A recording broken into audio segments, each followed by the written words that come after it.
This is Radio EBM. I personally was acquainted with mass spectrometer not so long ago, like 2017 probably. And the biggest advancement that most excites me in the mass spectrometry is actually mass spectrometer built out of the bricks, like a Lego thing. So that's a joke. But seriously speaking, like you have 50 years of experience working with mass specs. So what latest advancements in mass spectrometry that you find most exciting or maybe most impactful from your point of view, like the most recent ones? I would say that one of the biggest problems we have is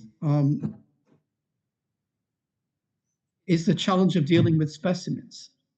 We have, with the newborn screening, to deal with a dried blood spot on a piece of filter paper. So we have to use micro techniques for that. That's why mass spectrometry comes in, of course.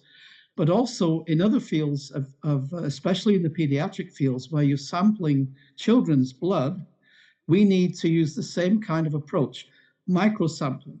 So combining microsampling techniques where we can collect a blood sample, a very small volume, just a few microliters, and even treat it to stabilize it instantly. That, of course, is what a dried blood spot does as well. It stabilizes the blood instantly as soon as it's collected.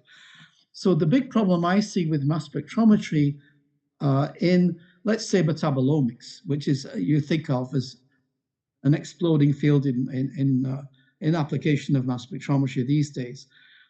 The big problem I see with all these omics techniques, especially with mass spectrometry involved, is the sampling.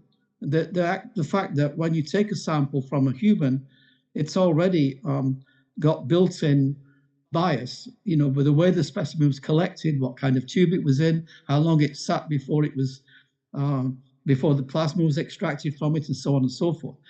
So the techniques that we have these days for sampling eliminate a lot of those biases. For example, very small volume blood collection with immediate processing or dried blood spots.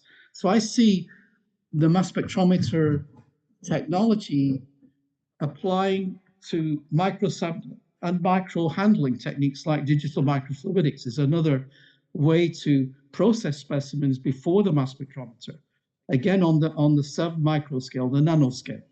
So I think some of these technologies adapted to mass spectrometry will be the way forward because we have to go to smaller sample sizes. You can't be taking 5 cc's of whole blood from a child every time you need to draw blood. And so that is where I think we should focus our attention.